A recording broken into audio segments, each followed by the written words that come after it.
Hello friend, we are dealing with fluid dynamics. Until now we have finished theory regarding Bernoulli's theorem, application of Bernoulli's theorem. उसमें हमने देखा था कि कैसे venturimeter और orifice Bernoulli's principal के ऊपर काम करते हैं। ओके, तो आज तक हमने Bernoulli's theorem, Euler's theorem, venturimeter और ओरिफाइस मीटर से रिलेटेड सभी थ्योरी को स्टडी किया है। आज हम बर्नौलिस थ्योरम और वेंचुरीमीटर के कुछ न्यूमेरिकल्स देखेंगे जो एग्जाम में हमेशा आते हैं। So first numerical I will take from Bernoulli's theorem. The water is flowing through a pipe through a pipe having diameter 20 centimeter and 10 centimeter at section 1 and section 2 respectively. The rate of flow through pipe is 35 liter per second. The section 1 is 6 meter above datum and section 2 is 4 meter above datum. If the pressure at section 1 is 39.24 Newton per centimeter square, find the intensity of pressure at section 2. तो इसमें क्या दिया है, there is a pipe having varying diameter. तो दो section हमने consider किए, this is section one,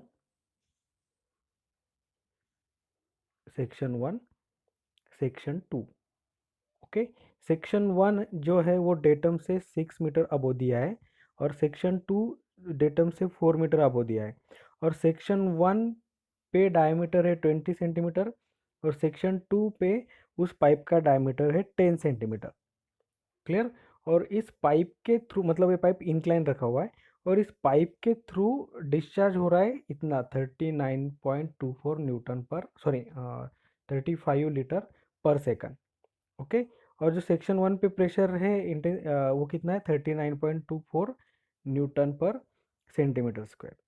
okay, मतलब इस न्यूमेरिकल में आपको क्या क्या दिया है, P1, this is Z1, this is Z2, this is D1, D2। आपको निकालना है intensity of pressure at section 2, मतलब आपको निकालना है P2।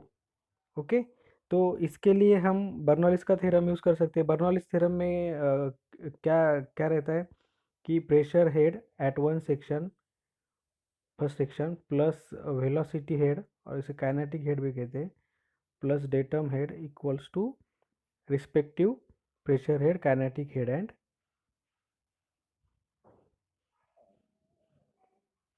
Datum head. क्लियर। तो हमें P1 दिया है, रो वाटर दिया है तो रो वाटर का रो कांस्टेंट रहता है।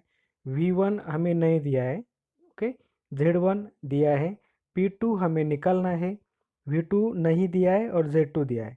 ओके, मतलब इस पूरे इक्वेशन में हमें P2 निकालना है।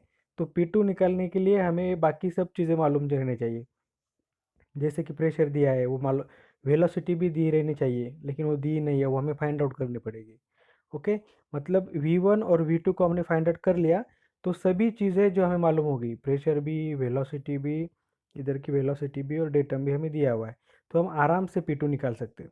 लेकिन अब वेलोसिटी कैसे निकालेंगे, उसके लिए हमें दिया है डिस्चार्ज। ओके, डिस्चार्ज मतलब Q, वो कितना दिया है 35 लीटर पर सेकंड। उसको मीटर क्यूब में कन्वर्ट कर लिया तो 35 इंटू 10⁻³ मीटर क्यूब पर second, because 1 litre equals to 10⁻³ metre cube. Okay, अब ये डिस्चार्ज दिया है तो हम वेलोसिटी निकाल सकते हैं क्योंकि हमें कंटिन्यूटी इक्वेशन मालूम है, Q equals to A1 V1 equals to A2 V2। Okay, area के लिए डायमीटर दिया है, अगर आप ये दो कंपेयर करेंगे, क्यू मालूम है, A1 दिया हुआ है तो V1 निकाल सकते हैं, और ये दो कंपेयर करोगे तो A2 दिया हुआ है, क्यू भी दिया हुआ है, V2 हम निकाल सकते हैं। तो सबसे पहले हम एरिया निकाल के लेंगे। जो सेक्शन वन का एरिया है वो π/4, उसका डायमीटर 20 सेंटीमीटर है, तो इसे यहाँ पर मीटर में कन्वर्ट कर लिया है, इसीलिए 0.2 है, तो वो आ गया 0.0314 मीटर स्क्वायर। प्रेशर दिया है वो लिख लिया, प्रेशर टू डेटम भी दिया है। ओके, अब सेक्शन टू के भी डायमीटर, एरिया, डेटम दिया और P2 निकालना है। तो अब यहाँ पर देखो Q दिया है 35 लीटर, उसको मीटर क्यूब में कन्वर्ट कर लिया, उसे आप आइदर 1000 से डिवाइड करो या फिर 10⁻³ से मल्टीप्लाई करो, मीटर क्यूब पर सेकंड में आ गया। By using this continuity equation हमें V1 मिलेगा। V1 को हम क्या लिख सकते हैं, आपको मालूम है Q equals to A1 V1, तो V1 क्या आएगा Q अपॉन A1। ओके, और similarly Q equals to A2 V2, तो V2 क्या आएगा Q अपॉन A2। ओके, तो V1 हमें मिला, Q दिया है 0.035 और एरिया हमने निकाला है 0.0314, तो V1 मिला 1.114 मीटर पर सेकंड। सिमिलरली हमने V2 भी निकाल लिया, Q दिया है 0.035 और उसका जो सेक्शन 2 का एरिया है वो आया है 0.00785, क्योंकि उसका डायमीटर दिया है, आप यहाँ पर देख सकते हो उसका डायमीटर दिया है, तो आपने A2 निकाल लिया है, तो V2 आया 4.456 मीटर पर सेकंड। मतलब बर्नौलीज इक्वेशन में जितने भी हमें चीज़ें लग रही थी अब हम मालूम है। देखिए यहाँ पर P1 न्यूमेरिकल में दिया हुआ है गिवन में, V1 हमने अभी फाइंड आउट किया, Z1 दिया है, P2 हमें निकालना है, V2 हमने अभी फाइंड आउट किया और Z2 भी दिया है। मतलब इस पूरे इक्वेशन में अब सिर्फ P2 ही अननोन है और जो हमें निकालना है, जो हमारा डिज़ायरेबल है। तो देखिए अब यहाँ पर P1 की वैल्यू पुट करेंगे। P1 की वैल्यू दी है न्यूटन पर सेंटीमीटर स्क्वायर में, हमें स्टैंडर्ड यूनिट है उस प्रेशर का न्यूटन पर मीटर स्क्वायर, तो इस सेंटीमीटर स्क्वायर को अगर हमने मीटर स्क्वायर कर दिया तो उसके लिए आपको उसे मल्टीप्लाई करना पड़ेगा 10⁻⁴ से। मतलब न्यूटन सेंटीमीटर स्क्वायर का मीटर स्क्वायर करने के लिए ऐसे लिख सकते हैं, 10⁻⁴ ऊपर गया तो 10⁻⁴, तो ये 10⁻⁴ क्यों आया, उसे मीटर स्क्वायर में कन्वर्ट करने के लिए। ये 1000 क्या है, this is density of water, क्योंकि क्लियरली मेंशन किया है water is flowing through pipe. Okay, और 9.81 उस जी की वैल्यू, वेलोसिटी जो हमने निकाली V1 वो पुट कर दी और 2g की वैल्यू पुट कर दी, Z1 6 दिया था जो दिया है वो, P2 हमें निकालना है, रो जी की वैल्यू पुट कर दी, V2 की वैल्यू पुट कर दी और Z2 की वैल्यू पुट कर दी। अगर इसे हम कैलकुलेट करते हैं तो P2 की वैल्यू आएगी 4051 इंटू 98 न्यूटन पर मीटर स्क्वायर। इसको आप सेंटीमीटर स्क्वायर में कन्वर्ट करना है तो 10⁻⁴ से डिवाइड कर दो, सेंटीमीटर स्क्वायर में आ जाएगा। ओके, तो ये न्यूमेरिकल एग्जाम में आ चुका है और ये 7 से 8 मार्क के लिए आता है, बहुत ईजी है, आपको सिर्फ बर्नौलीज इक्वेशन याद रखना होता है, क्या क्या दिया है और क्या क्या आपको निकालना है आपको मालूम होना चाहिए। ओके, सिमिलरली अब दूसरा न्यूमेरिकल देखेंगे बर्नौलीज इक्वेशन का, ये भी एग्जाम में आ चुका है। Water is flowing through a pipe having diameter 300 mm and 200 mm at the bottom and upper end respectively. The intensity of pressure at the bottom end is 24.525 Newton per centimeter square and the pressure at the upper end is 9.81 Newton per centimeter square. Determine the difference in datum head if the rate of flow through pipe is 40 litre पर second. Similarly आप देखो यहाँ पर pipe के दो अलग अलग section के डायमीटर दिए, जैसे कि water is flowing through pipe having diameter 300 and 200 mm at the bottom and upper, मतलब जो नीचे बॉटम का है उसका डायमीटर 300 है और जो अपर सॉरी अपर पार्ट है उसका डायमीटर 200 है। क्लियर, इसे हम सेक्शन 1 कहेंगे, इसे सेक्शन 2 कहेंगे। तो जो बॉटम का सेक्शन है वहाँ पर प्रेशर है 24.525 न्यूटन पर सेंटीमीटर स्क्वायर और जो अपर है वो अपर एंड है उसका प्रेशर है 9.81 न्यूटन पर सेंटीमीटर स्क्वायर। आपको निकालना है डिफरेंस बिटवीन डेटम, मतलब आपको निकालना है Z2 माइनस Z1 कितना आता है। क्लियर, अब देखिए बर्नौलीज इक्वेशन में अगेन हमें V1 और V2 ने दिया है, लेकिन इसके लिए हमें दिया है डिस्चार्ज, तो डिस्चार्ज दिया रहता है, इसका मतलब आप उससे by using that discharge you can calculate velocities at different section. Clear, okay, तो जो दिया है वो हमने लिख लिया है, जो सेक्शन 1 का डायमीटर है, प्रेशर है, सेक्शन 2 का डायमीटर प्रेशर वो लिख लिया, उनको स्टैंडर्ड यूनिट में कन्वर्ट कर लिया, न्यूटन पर सेंटीमीटर स्क्वायर में था तो न्यूटन पर मीटर स्क्वायर में कर लिया, और डिस्चार्ज दिया 40 बाय यूजिंग दिस डिस्चार्ज। अब हम निकालेंगे वेलोसिटी। तो v1 क्या है, q अपॉन a1। तो q की वैल्यू 0.04, क्योंकि वो 40 लीटर है, इसको मीटर क्यूब में कन्वर्ट करने के लिए 40 इंटू 10⁻³ तो आएगा 0.04 मीटर क्यूब पर सेकंड। ओके, और डायमीटर की वैल्यू 300 mm, उसको मीटर में कन्वर्ट कर लिया तो हमें वेलोसिटी मिली 0.5658 मीटर पर सेकंड। सिमिलरली A2 डायमीटर दिया था 200 mm, उसको मीटर में कन्वर्ट कर लिया, हमें वेलोसिटी सेक्शन 2 पे मिली 1.274।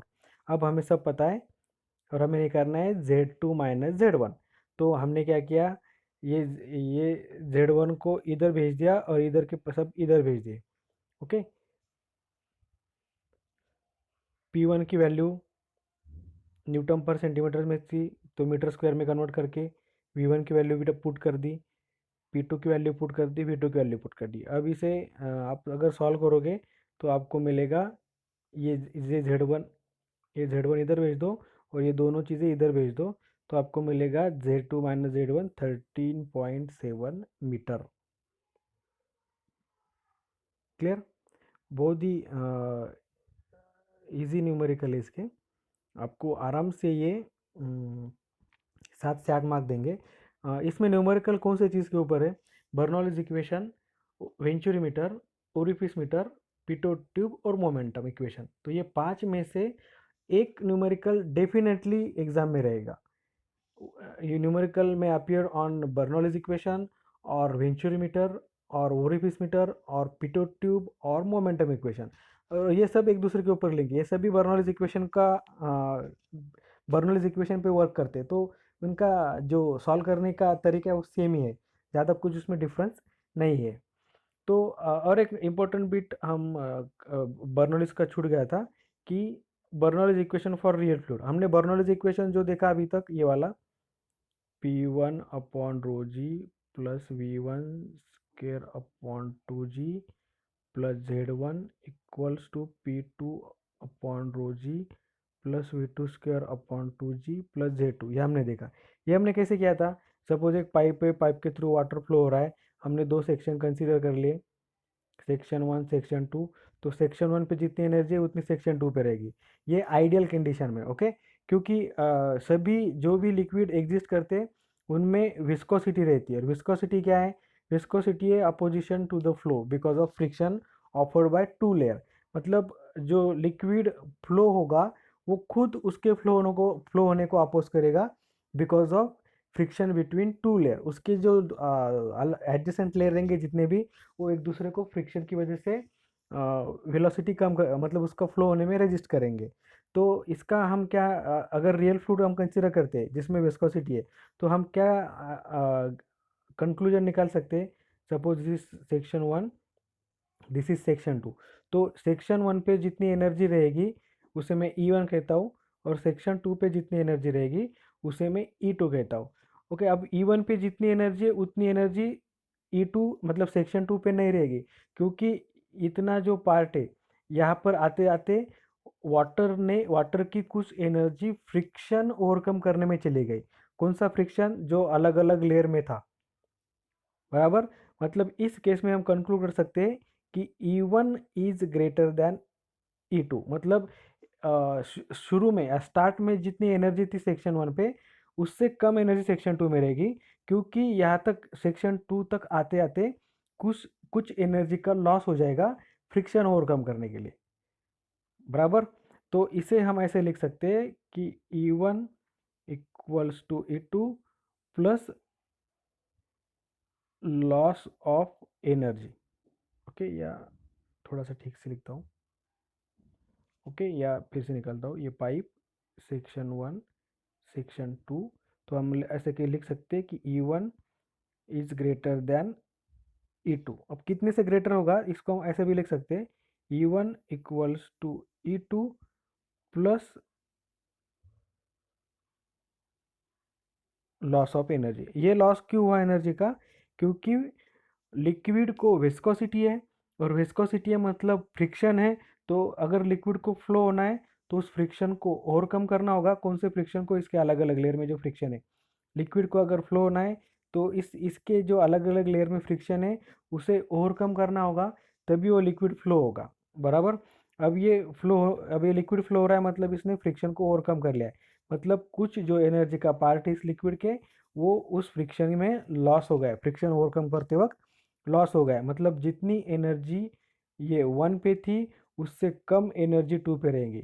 कितने से कम रहेंगी? जितना लॉस हुआ है उतने से। बराबर। मतलब इसे हम ऐसे कंक्लूड कर सकते हैं, E1 equals to E2 plus loss of energy. अगर लिक्विड रियल नहीं है, हम आइडियल लिक्विड कंसीडर करते हैं, तो उसमें विस्कोसिटी नहीं रहती है। विस्कोसिटी नहीं रहती है मतलब एनर्जी का लॉस नहीं होगा। एनर्जी फ्रिक्शन ओवरकम करने के लिए नहीं जाएगी, क्योंकि वहाँ पे फ्रिक्शन है नहीं। तो उस केस में E1 इक्वल्स टू E2 रहता है, आइडियल केस में। हाँ, लेकिन आइडियल फ्लूइड में, लेकिन हमारे पास रियल फ्लूइड है। तो अब देखो बर्नौलीज इक्वेशन में हम क्या कर रहे हैं? प्रेशर हेड कंसीडर कर रहे हैं। तो जो लॉस हुआ है एनर्जी का, उसको भी हम हेड में एक मेजर करना पड़ेगा। बराबर है ना? क्योंकि हम प्रेशर अगर मीटर में मेजर कर रहे हैं तो उसके साथ हम न्यूटन पर मीटर स्क्वायर को ऐड नहीं कर सकते। अगर किसी चीज़ का ऐड और समेशन होना है तो उसका यूनिट सेम रहना चाहिए। ओके। तो रियल फ्लूइड के लिए क्या आएगा? Energy at section 1 equals to energy at section 2 plus loss of energy. तो अब कौन सी एनर्जी कंसिडर करते हैं हम? प्रेशर हेड, काइनेटिक हेड और डेटम हेड। मतलब जो भी एनर्जी हम कंसिडर कर रहे हैं उसे हम हेड में कंसिडर कर रहे हैं, उसका यूनिट मीटर में कंसिडर कर रहे हैं। तो यहाँ पर क्या आएगा? Energy at section 1 P1 upon rho ji plus V1 square upon 2G plus Z1 equals to, section 2 पे कितनी रहेगी एनर्जी? P2 अपॉन रो जी plus V2 square upon 2G plus Z2। मतलब प्लस लॉस ऑफ एनर्जी है तो उसे हम loss of energy का head बोलेंगे। तो हम इसे यहाँ पर लिखेंगे head loss, loss of head due to friction. What is HL? What is HL? Loss of head due to friction. Okay. Energy का हेड इतना है यहाँ पर, एनर्जी का हेड आउटलेट पे इतना है। तो और जो फ्रिक्शन में लॉस हो गया उसको हम HL कहेंगे, लॉस ऑफ हेड। ये जो एनर्जी हम मीटर में कंसिडर कर रहे हैं, ये P1 बाय रो जी क्या है? Pressure head. इसका यूनिट भी मीटर रहता है। ये जो V1 स्क्वायर बाय 2G, ये वेलोसिटी हेड, इसका यूनिट भी मीटर रहता है। Z1 डेटा में हेड है, उसका यूनिट भी मीटर है। तो सिमिलरली ये जो लॉस ऑफ हेड है उसका यूनिट भी मीटर रहेगा। मतलब जो भी एनर्जी लॉस हुई है हम उसका हेड मेजर कर रहे हैं। क्लियर? तो for real fluid Bernoulli's equation क्या रहेगा? ये वाला। यहाँ पे लॉस ऑफ हेड ऐड हो गया, मतलब कितना हेड लॉस हो गया वो भी हम मतलब energy at one section equals to energy at another section plus loss of head, ऐसा आएगा रियल फ्लूइड में। अगर आइडियल फ्लूइड है तो आइडियल फ्लूइड में विस्कोसिटी नहीं रहती है, तो लॉस ऑफ हेड वहाँ पे जीरो रहेगा। तो इसे हम इतना ही लिखते हैं आइडियल फ्लूइड के लिए। ओके। अब इसके ऊपर के न्यूमेरिकल हम देखेंगे। बहुत सिंपल है। ये जो मैं न्यूमेरिकल लेने जा रहा हूँ ये एग्जाम में आ चुका है। मैं पढ़ता हूँ। A pipe of diameter 400 mm carries water at a velocity of 25 metre पर second. The pressure at the point A and B are given as 29.43 Newton per centimeter square and 22.563 Newton per centimeter square respectively, while the datum head at A and B are 28 and 28 meter and 30 meter. Find the loss of head between A and B. Okay. अब एक pipe दिया है जिसका diameter same है, उसका change नहीं, diameter through out 400 metre है। तो मतलब इसकी वेलोसिटी भी चेंज नहीं होगी। ओके, क्योंकि उसका डायमीटर सेम ही है। तो दो सेक्शन है ए और बी, हमें निकालना है कि इसके बीच में कितना हेड का लॉस हुआ। ओके। तो हम क्या करेंगे? सेक्शन 1 पे कितनी, ए पे कितनी एनर्जी है वो निकालेंगे, सेक्शन बी की एनर्जी है वो निकालेंगे। ओके। तो उन दोनों को जो डिफरेंस रहेगा वो लॉस ऑफ हेड रहेगा। तो सेक्शन ए पे कितनी एनर्जी हेड है हम आराम से निकाल सकते हैं। P one P A by rho g V A square by 2G plus Z है। पी ए दिया है 29.43, इसको 10⁻⁴ से मल्टीप्लाई करेंगे न्यूटन पर मीटर स्क्वायर के लिए। रो वाटर दिया है तो वाटर का रो 1000, जी 9.81, प्लस v1 स्क्वायर। अब देखो यहाँ पर डायमीटर सेम है, तो इसके लिए जो भी वेलोसिटी हो थ्रू आउट ए की भी और बी की उतनी सी रहेगी, क्योंकि वेलोसिटी किसके ऊपर डिपेंड है, क्यू अपॉन ए। अब एरिया सेम रहेगा, डिस्चार्ज तो सेम है ही, तो वेलोसिटी भी सेम रहेगी, बराबर। मतलब v1 इक्वल्स टू v2 या V A equals to V B, क्योंकि उसका डायमीटर चेंज नहीं हो रहा है। तो हम वेलोसिटी निकाल सकते हैं आराम से, या दी है क्या, हाँ दी है वेलोसिटी 25 मीटर पर सेकंड, तो वी बी की भी उतनी रहेगी क्योंकि उसका डायमीटर सेम है। तो वी ए की वैल्यू पुट कर दी, प्लस डेटम 28, तो इसका एनर्जी हेड आया 89.85 मीटर। ओके, अब पॉइंट बी पे हम एनर्जी हेड निकालेंगे। देखिए उसका प्रेशर दिया है 22.563 न्यूटन पर सेंटीमीटर स्क्वायर, उसको हमने मीटर स्क्वायर में कन्वर्ट कर लिया। अब जेड भी दिया है, मतलब डेटम दिया है 30, और वेलोसिटी उतनी रहेगी क्योंकि उसका डायमीटर चेंज नहीं हुआ है। तो उसकी टोटल एनर्जी कितनी रहेगी, P B by rho ji plus V B square upon 2g plus Z B. हमने वैल्यू पुट कर दी तो आया 8485 मीटर। ओके, अब देखो